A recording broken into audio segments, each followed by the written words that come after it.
Well, a good Friday. Thanks to you all for tuning in to the Gardener's Corner program, a Friday feature here on WKRX and TV Channel 10.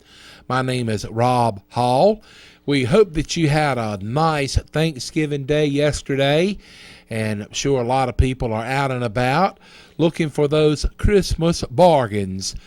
But right now, without further ado, I would like to welcome the old gobbler himself, all the way from the North Carolina Cooperative Extension Service. A man, no matter the season, is ready to rock and roll and get growing in the right direction. Please make welcome Mr. Carl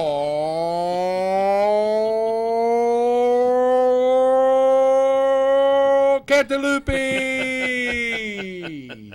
Oh boy. Carl, a good morning to you, sir. Good morning. Yeah, I guess I've the gobbler himself. Yeah, I'm getting a little Turkey neck, yeah. turkey neck.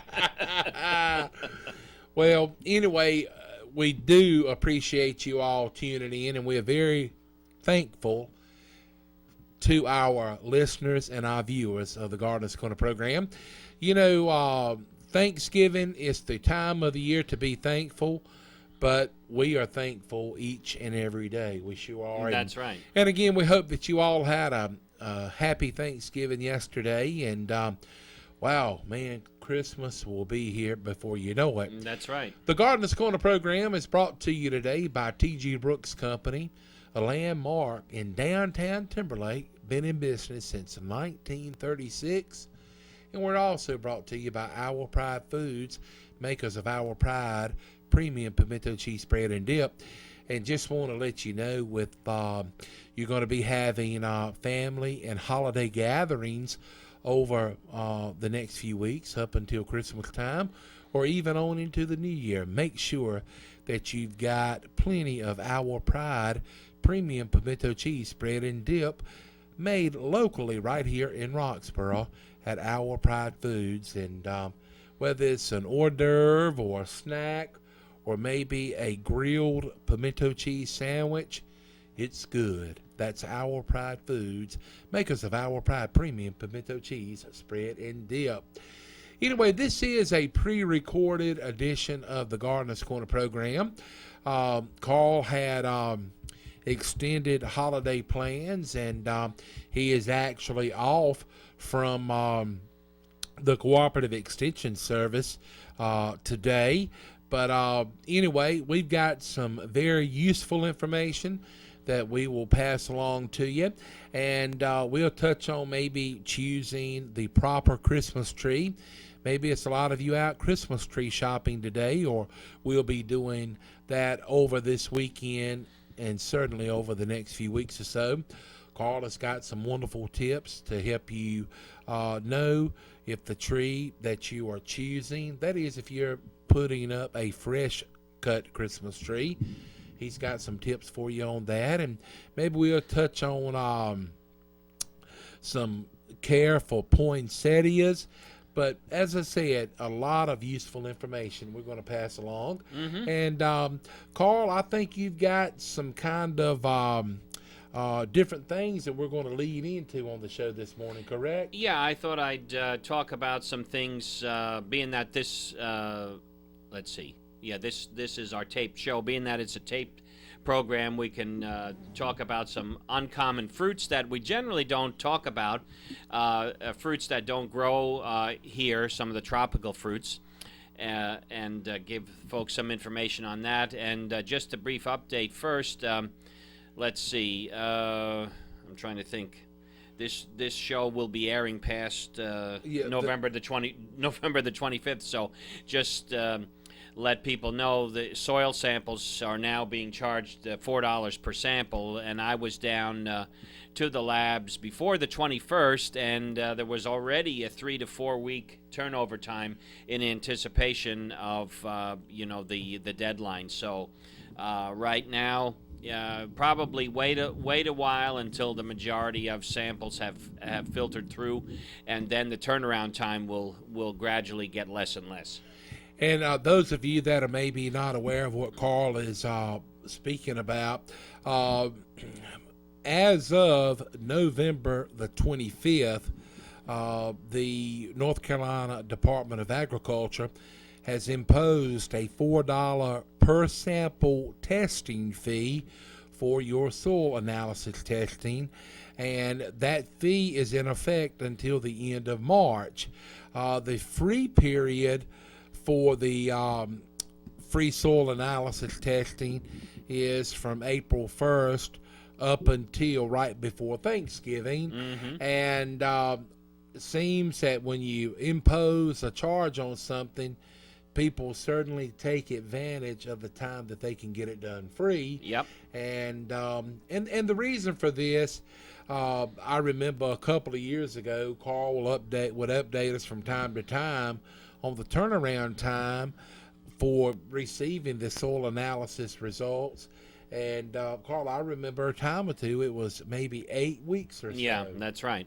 So, anyway, if you hadn't got your soil samples done yet, just go ahead and get them done when you can. But just bear in mind it's a $4 per sample fee, but that $4 spent will help you tremendously. And it's something that I'd never done until after hearing Carl, talk a lot about it, decided to do that, and it has, made a difference, in production. And Right. so it's not just a big hype deal. It's a very helpful deal to get your soil tested. That's right. Okay, let's get into the program this morning. I thought I'd start out with talking a little bit about citrus, and of course, the orange is a member of the citrus family, and we also call it the sweet orange. It's actually the sweet orange is a hybrid between a pomelo and a mandarin. And as of 1987, orange trees were found to be the most cultivated fruit tree in the world. And the largest states, Brazil produces a lot, and then also California and Florida. One of the oranges that we have is called the Valencia orange, and this is it's a hybridized orange, and it's named for Valencia, Spain. And William Wolfskill in 1866 developed this fruit and sold his patented Valencia hybrid to the Irvine Ranch owners, and they grew this in Southern California, and actually named the town of Valencia, California, in memory of this orange. So Valencias, you'll see in the store, they're mainly a juice orange, so they have a very thin rind, and if you try to cut one open, I mean, it's the juice squirts all over the place. So these are good for juice. Another good juice orange is the Hamlin orange, discovered by A.G. Hamlin near Glenwood, Florida in 1879. So this is another variety mainly for juice. There's a picture of the Hamlin orange. Then we have the Mandarin orange, and this is Citrus reticulata, and these are generally usually eaten plain or in salads.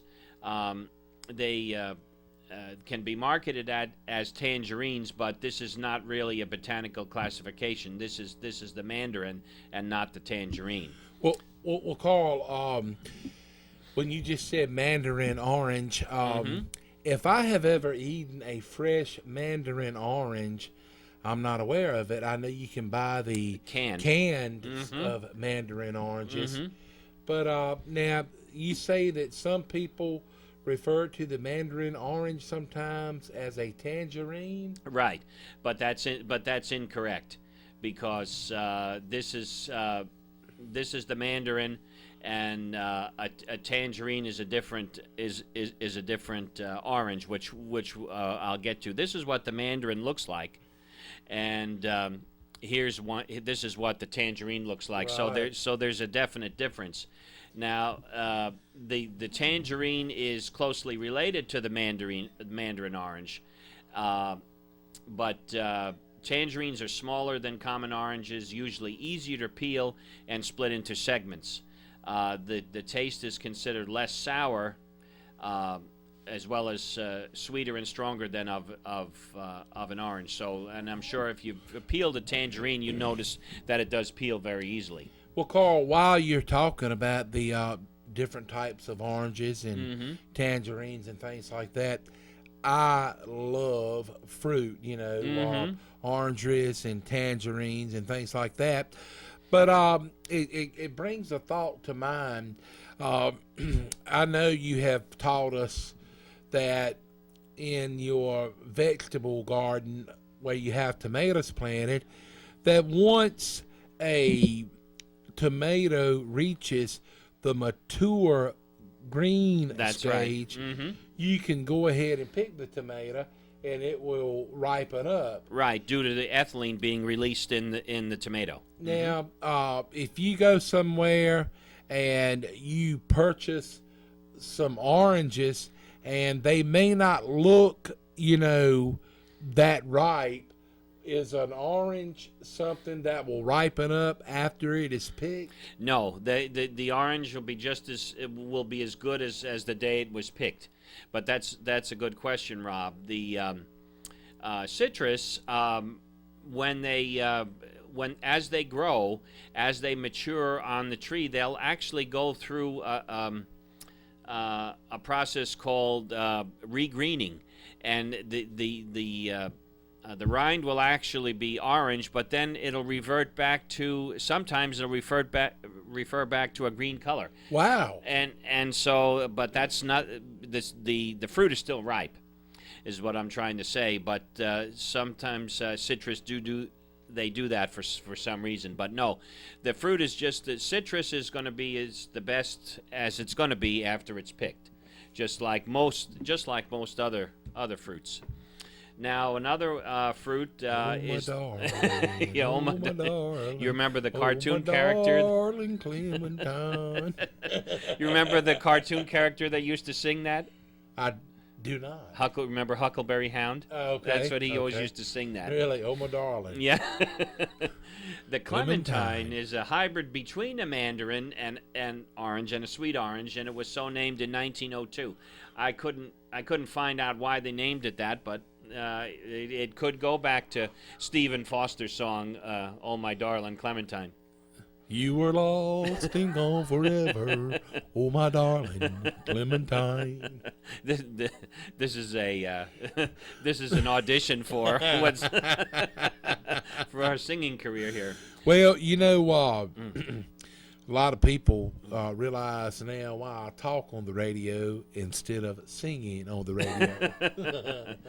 But anyway, clementines can be separated into 7 to 14 segments.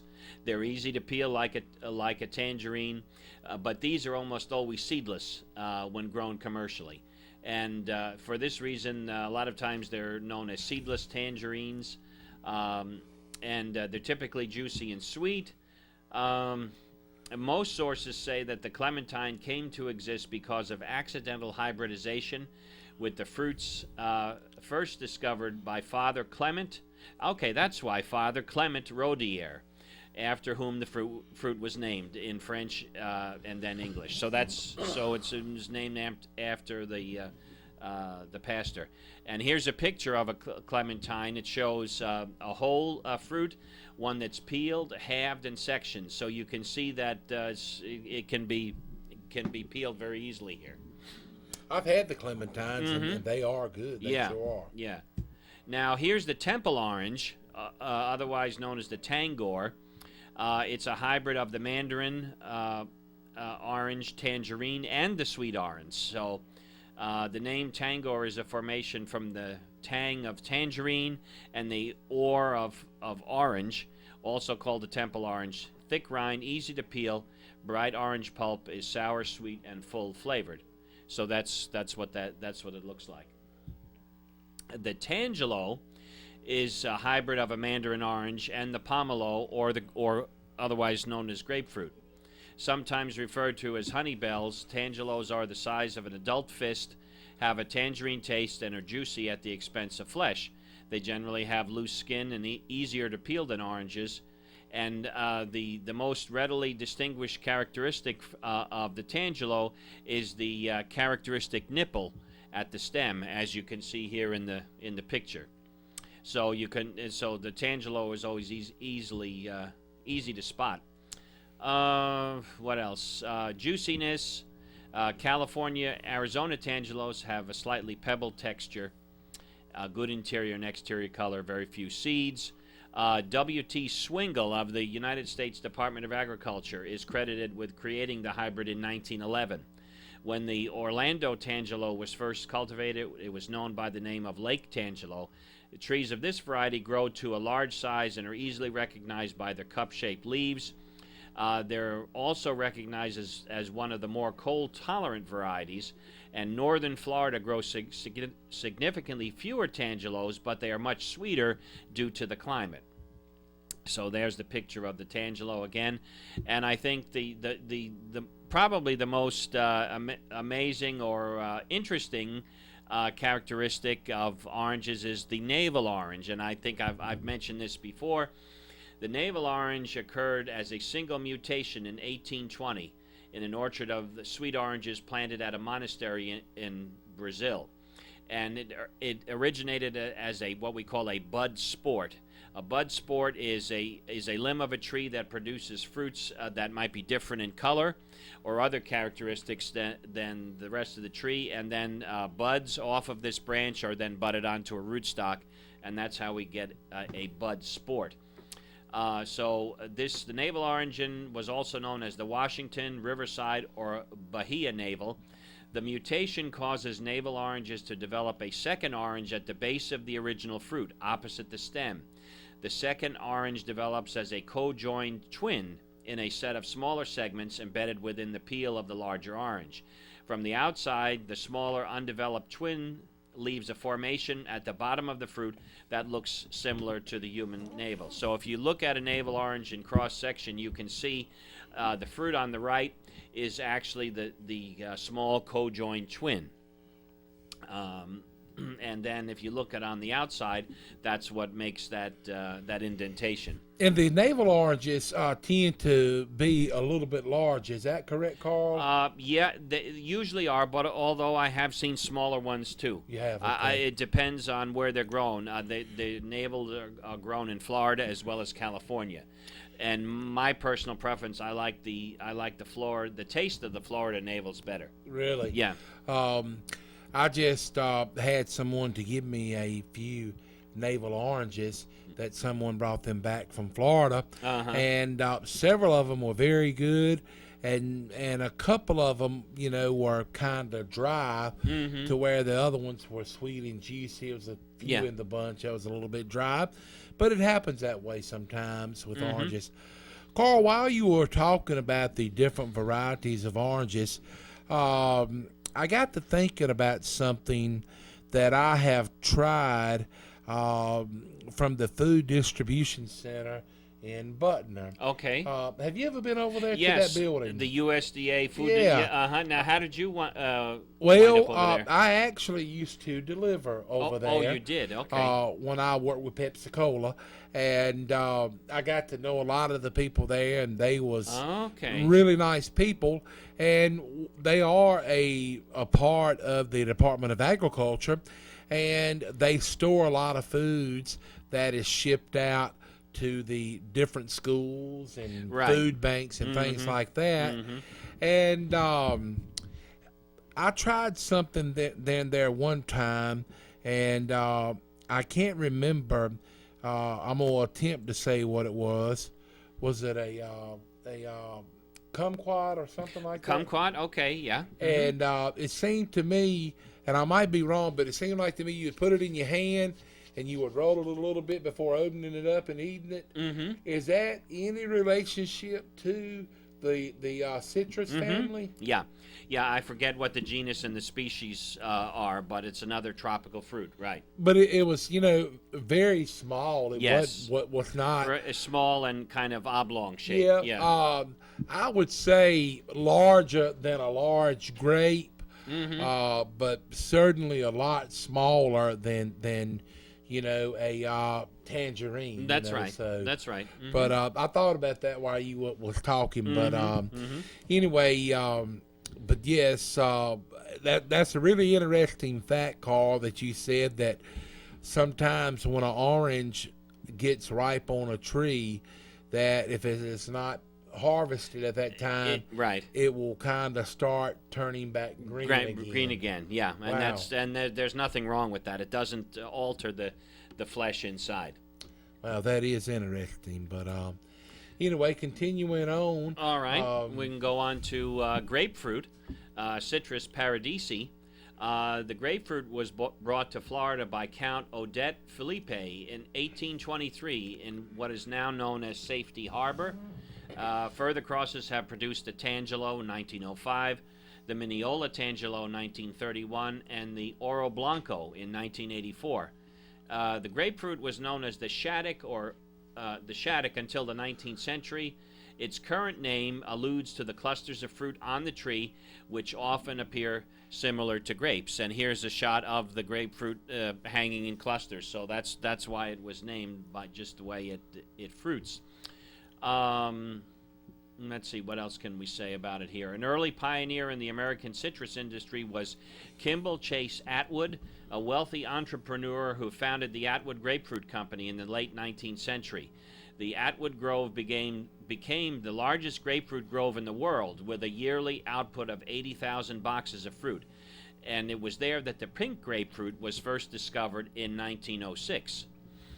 And then the ruby red grapefruit in 1929, patent was associated with commercial success, which came after the discovery of a red grapefruit growing on a pink variety. Again, another bud sport mutation. The red grapefruit, starting with the ruby red, has even become a symbolic fruit of Texas, where the inferior grapefruit were eliminated and only red grapefruit were grown for decades. Using radiation to trigger mutations, new varieties were developed to retain the red tones, which typically faded to pink. The Rio Red variety is the current, as of 2007, is the current Texas grapefruit with registered trademarks as Rio Star and Ruby Sweet, also sometimes promoted as Reddest and Texas Choice.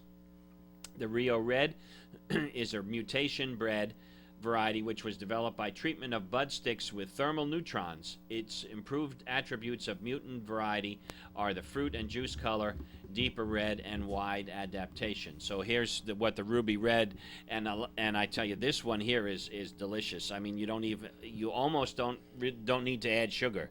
Well, I sometimes enjoy a grapefruit, but when I a lot of times I'll peel the grapefruit, and then each individual section I will kind of open up and eat the pulp. That's right. More so than the I don't know what the proper name is, or the skin that covers the pulp is a little bit bitter, but ruby red grapefruit juice, yeah, doesn't get any better than that. That's Sure right. doesn't. That's right. Carl, when you was talking about the oranges, and I thought about it, and then when you just said something about the ruby red grapefruit, it's one particular orange that I'm not a big fan of, and that is the blood orange. Okay, yes, Are you very familiar with that? I know what they are. I didn't look up the parentage or anything like that, but yeah, I remember eating one, and it's really not. It really wasn't sweet, in my experience. And the reason that they call it a blood orange, the flesh in it is really red. It's very dark, deep dark red. Yes, yeah. and probably more so than that ruby red grapefruit. Yeah, I was not impressed with the blood oranges, because I remember I bought some last year in the store. Well, Carl, I tell you what you need to do. Next time we talk about oranges, you just need to bring in a wider variety of oranges sliced. That's right. And we can kind of do a on-the-spot taste test. Yeah, there you go. You've brought in the pawpaws. You've brought in asparagus and things like that. So yeah, just and I feel like that it would be doing a great service to our listeners and viewers to where if we could show the actual, orange on camera, That's right. and Yeah. then I could taste it and tell, Well, how sweet it is. that's But right. of course, I would only be doing this for the benefit of our listeners. Understood. Yeah. Yes. So, but really, some really interesting information, and it's the time of the year to where it's civic organizations, and I know at one time, a couple of different organizations at Person High were selling fruit. And the only bad thing about selling any fruit, when it came in, you had to deliver it. Mm-hmm. But some really good fruit is offered through many different civic groups. And, of course, your local, grocery retailers, they have good fruit too. But I remember years ago people talking about Indian River fruit. That's one of the best. And that's, as you mentioned, that the two band members that play in the Vance Granville Community Band with myself, they're both teachers at Lewisburg High School, and they actually drive a big truck down to Indian River. They take orders, they drive it down there, and they pick it up and bring it back. It is some really good fruit. Yeah. And it's amazing, how certain areas have really defined and cultivated, things so well that they pretty much got that stamp from being in that area as a symbol of being, the best of the best. And That's right.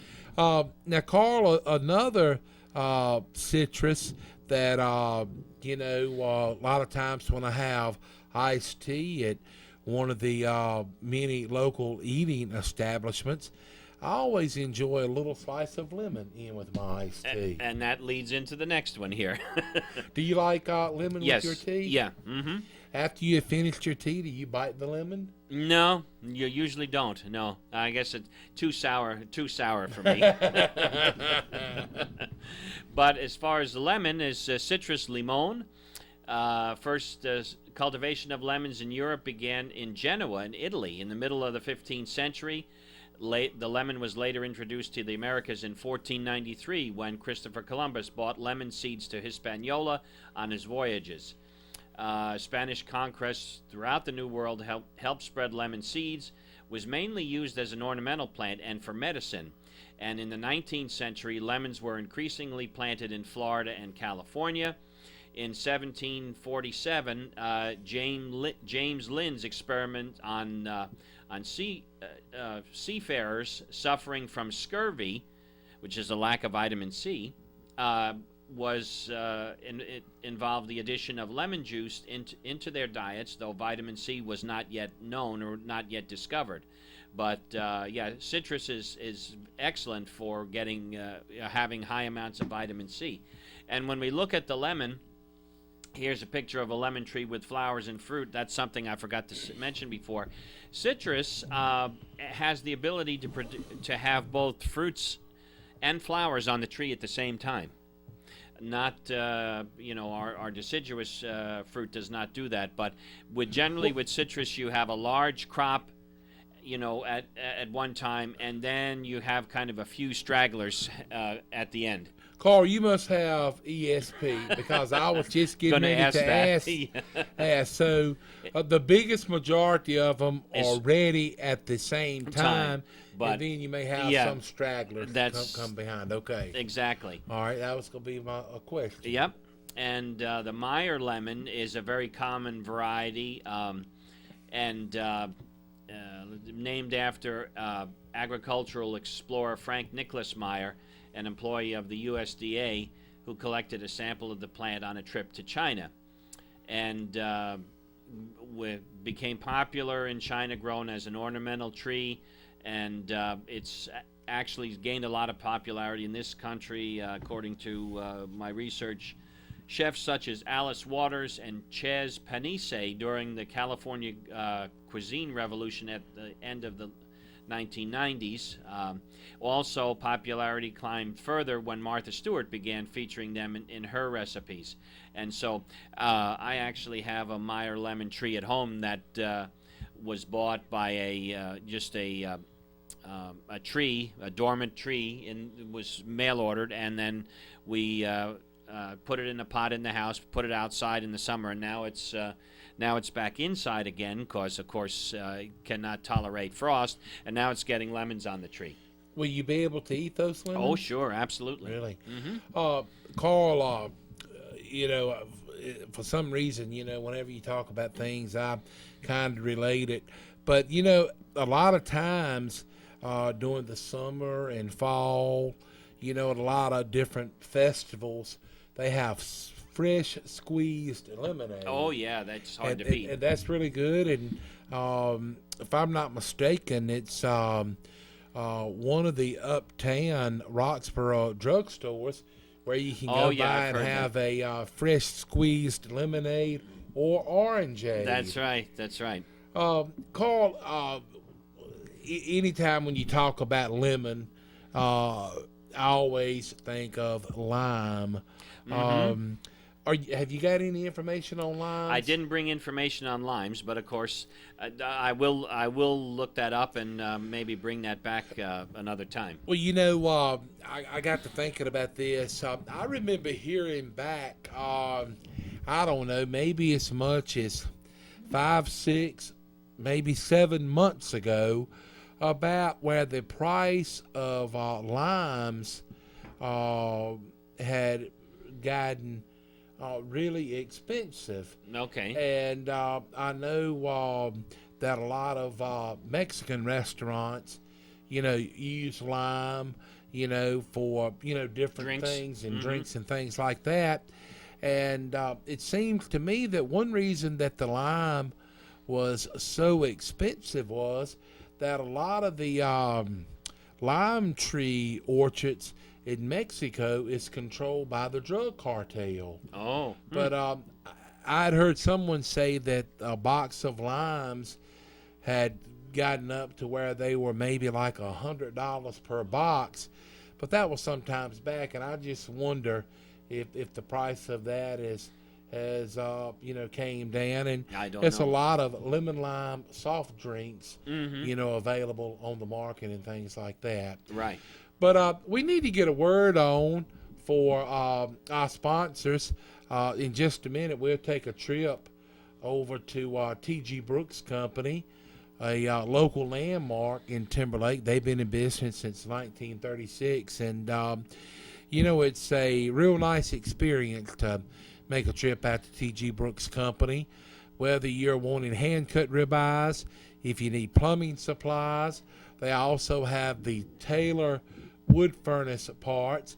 But T.G. Brooks Company is a really nice place to go, and they are nice, friendly people, and we'll hear a word from them coming up in just a minute. But Carl, now here we are. It is the day of Thanksgiving, and of course we've got the show pre-recorded. As far as poinsettias or anything like that, what should people be doing about caring for those if they already have them? Just keep them in a south window. The more light, the better. Make sure that the soil is adequately drained and there's no. You poke the bottom. You poke the foil in the bottom of the pot to let the water drain into the saucer. Okay. And highlight, room temperature. They'll last the longest that way. And if you eat a leaf or two off of the poinsettia, It's not going to hurt you. it's not going to hurt you. Right. All right. Well, let's take a trip down to T.G. Brooks Company and get a word on. And we're glad to have them as a sponsor of the Gardener's Corner program. And got some useful information as we hear a few words from T.G. Brooks Company. Here it is, November, Thanksgiving month. It's time to start preparing for Thanksgiving and the holidays ahead, picking up your cold weather supplies and needs, and time for wood stoves. Hey, where can you get Taylor wood stove parts? T.G. Brooks Company, of course. And they have the Comfort Glow infrared heaters for the cooler evenings. Hey, it's time to be thinking about that country cured ham and some hoop cheese. People from miles around come to get those hams and that hoop cheese. It's also the time to do last-minute lawn preparation. On some warmer days, you can still utilize that day to spread seed, fertilizer, and spruce up the yard. Then next spring, your yard will have a head start. Right now, the leaves are really rolling in. Remember T.G. Brooks Company for your rakes, tools, and needs for the lawn. Remember them for your turkey cookers, and they also have racks, thermometers, cooking oil, and all the instructions that you need. All you need is the turkey. T.G. Brooks stocks pots and cast iron and aluminum pots and double gas burners. Cold weather means a check on your stove, pipe, and pipe fittings, 6-inch and 8-inch, and they have stove mats also. Check out the new Comfort Glow infrared quartz heaters. You're going to really like those. Hey, always keep the pets in mind with cedar shavings to keep them cozy on these cooler nights. T.G. Brooks has wood splitters, wedges, axes, mauls, and of course, lots of gloves. Don't forget the bird seed available in 25 and 50-pound bags, and sunflower and black oil seed is in stock. Each evening you're going to love that steak when you work so hard. So pick a night. Stop in at T.G. Brooks Company, get a supply of those hand-cut ribeye steaks. They're famous for them. Last call for pansies, the biggest and the prettiest. They'll make your November and Thanksgiving beautiful. T.G. Brooks Company, Helena Mariah Road in beautiful Timberlake, serving the homeowner, farmer, and construction worker since 1936. Here we are back on the pre-recorded edition of the Gardener's Corner program. We hope that you all are doing good on what has been deemed Black Friday for a lot of businesses. Today is the kickoff for the Christmas shopping season. But, you know, a lot of business have tried to more or less move Black Friday closer by, meaning starting people shopping on Thanksgiving Day, and several businesses start Black Friday specials before Thanksgiving. Yeah. And of course, I guess this upcoming Monday will be what they call Cyber Monday. But I understand that predictions have been made that they don't think that it will be as many people shopping on Black Friday today, and it won't be as many people cyber shopping Monday, because they say that a lot of people have done things ahead of time. But now, I don't know, Carl, have you ever been one that liked to just get out in the middle of the crowd and get involved in the hustle and bustle? No. Me neither. Carl, we'll get back into the topic at hand, but if you would give us a little bit of information on how to choose a Christmas tree. Just go out to where you're going to be buying them from. It's good if you know where they were grown, and especially if they were grown in North Carolina, you know that they've been cut recently. A lot of times, other trees that are sold on lots, if they come from states further north, they're cut a long time in advance, and then they don't have a good shelf life in the home. So make sure that you run your fingers through the needles, and the needles should be resilient. They should stay attached to the tree, and you just take a good look, and then make sure there are no brown needles.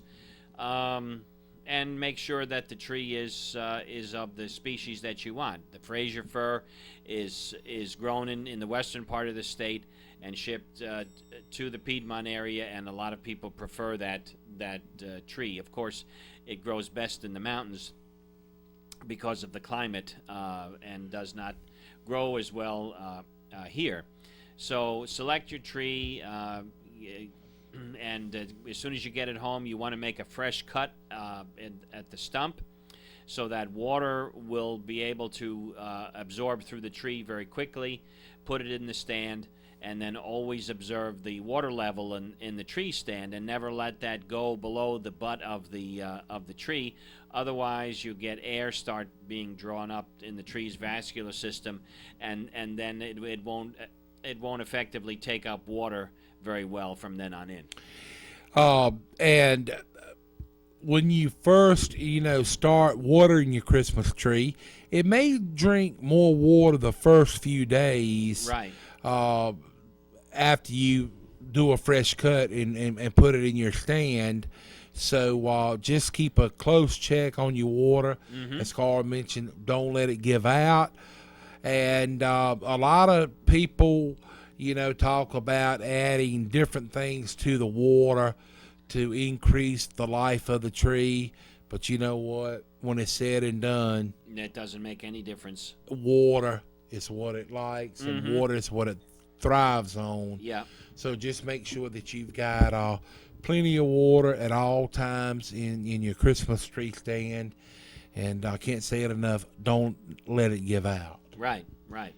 Well, Carl, now, as far as seasonal fruits and things like that, and this time of the year, people tend to enjoy maybe oranges more so this time of the year. And I remember my mother saying that when she was a little girl that they was always excited to get, oranges and apples, this time of the year, because it was something that was about the only time that you could get it, Right. And anytime at any given time now, you can go to any of the local grocery stores and you can buy oranges and apples and things like that. And I know that you have talked about cold storage for apples, about how they reduce the oxygen level and things like they that. reduce the oxygen and they increase the CO2. So this is called controlled atmosphere storage. So the fruit stays in a period of suspended animation for several months, and when those fruits are put into controlled atmosphere storage, they're sealed off. So you don't go in there until it's time to clear out the whole storage. Can oranges be done the same way? I'm not sure if they can or not. I know it's done a lot with apples. Probably oranges are more perishable, I would think, and I suppose they could be done, but I think the demand for them, is more, and probably the quantities are not as big as other tree fruits. So maybe there's not a need for it. Maybe they can get rid of the fruit. They can market it quickly, right away.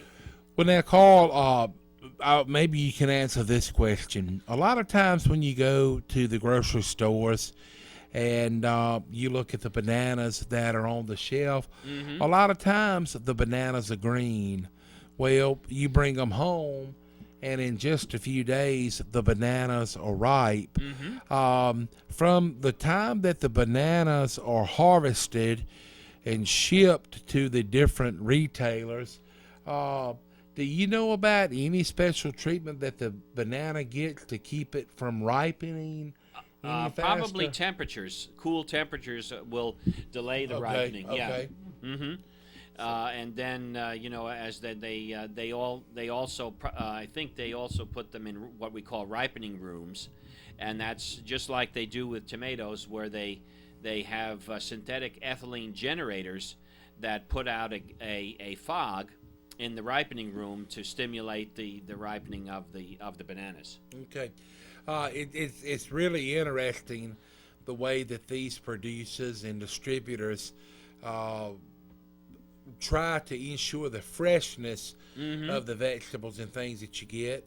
And we're very fortunate that pretty much all of these items are available at pretty much any given time, and so it's pretty interesting. That's right. And speaking of bananas, it's an edible fruit, but botanically it's termed a berry. It's a large herbaceous flowering plant. The fruit is variable in size, color, and firmness. Usually banana is elongated and curved with soft flesh, rich in starch, covered with a rind which may be green, yellow, red, purple, or brown when ripe. Fruits grow in clusters hanging from the top of the plant, and almost all modern edible bananas are parthenocarpic. A parthenocarpic fruit means that it's seedless, and they don't require pollination by insects or wind. It can develop without the formation of seeds. Now, in the bananas, you have very little, almost inconspicuous black seeds. Well, Carl, now thinking about this, if you wanted to bring in some examples of bananas, if you wanted to bring one in the form of banana nut bread or maybe a banana pudding, that would be acceptable. That's right. Absolutely. There again, it would only be for the benefit for our viewers and radio listeners to hear me describe the taste of the two. That's right. Okay. Here's a slide of banana varieties. The ones on the far left, these are known as plantains or plantains. These are starchy, and these are generally cooked or fried. And whereas the banana is eaten fresh because it's sweet, and it's eaten after it's ripened. The banana plant is the largest herbaceous flowering plant. All the above ground parts of a banana plant grow from a structure known as a corm. Plants are normally tall and fairly sturdy and are often mistaken for trees, but what appears to be a trunk is actually a false stem or pseudostem. And this is what a banana corm looks like. You can see how huge this thing is. And shoots actually come out of this corm, or suckers. And then that develops into the so-called tree, and then that is cut down, and then another shoot is trained to grow straight up out of this corm. Let's see here.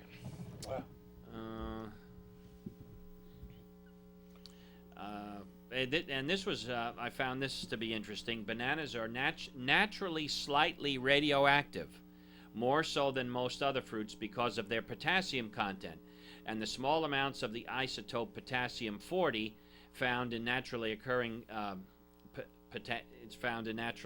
potassium. The banana equivalent dose of radiation is sometimes used in nuclear communication to compare radiation levels and exposures. So I never knew that. Never heard that either. Yeah. Here's a picture of the banana female flowers that will develop into the fruit. And bananas versus plantains, based on their intended use as food. So the banana producer and distributor Chiquita produces publicity material for the American market, which says that a plantain is not a banana. The stated differences are that plantains are more starchy and less sweet. They're eaten cooked rather than raw. They have thicker skin, which may be green, yellow, or black, and they can be used at any stage of ripeness. And one serious threat to bananas that's actually occurring right now is called the Panama disease, which is actually a type of Fusarium wilt caused by the fungal pathogen Fusarium oxysporum. It's a fungus disease, and it's a threat to banana production, and this actually wiped out the bananas in the 1950s because the variety that was used at that time was called the Gross Michael banana, and the Fusarium wiped it out. The Cavendish cultivar was replaced, and now they're saying that the Cavendish is being threatened, and they might lose that one too, because bananas are vegetatively propagated, so they're not, they can't breed another variety quickly that might overcome this, and so, but they are trying to do that. Okay. And here's a shot of the Cavendish flowers and fruit, and here's another picture of the bananas that are being sold, and they are sold slightly green. Okay. Hey, we need to squeeze a word in for Our Pride Foods, makers of Our Pride Premium Pimento Cheese Spread and Dip. And we'll be back to wrap up this pre-recorded edition of the Gardeners Corner program. Our Pride Foods, makers of Our Pride Premium Pimento Cheese Spread and Dip, is made in Roxborough. Whether you're having a family gathering or would just like a snack for yourself, be sure to keep plenty of Our Pride Premium Pimento Cheese spread and dip on hand. Goodness grows in North Carolina. Our Pride Foods, makers of Our Pride Premium Pimento Cheese, is available at T.G. Brooks Company, Hurdle Mills Market and Butcher Shop, North Main IGA, Twins Meat Market, Just Save, and Food Line stores. Also, if you're in Uptown Roxborough and get the hankering for some Our Pride Premium Pimento Cheese, you can enjoy it at Cole's Pharmacy and Triss's Espresso. That's Our Pride Foods, makers of Our Pride Premium Pimento Cheese spread and dip. Try the jalapeno added for extra flavor. Goodness grows in North Carolina, and Our Pride Foods, makers of Our Pride Premium Pimento Cheese spread and dip, is located in Roxborough. All righty, Carl, we got maybe a minute and a half left. So you want to do a little rewind and recap, or have you got Yeah. any closing thoughts? Just the folks remember soil test reports are going to take a little longer than normal after they until they get rid of the backlog of samples. So now the soil samples will be charged $4 a piece. Be on the lookout for if you're selecting Christmas trees, try to select trees that are grown in North Carolina, and make sure that you do the things that are necessary to keep the tree fresh indoors. All righty. Well, a big thank you all for tuning in to this Black Friday edition of the Garden Corner program, brought to you by T.G. Brooks Company and Our Pride Foods. Special thanks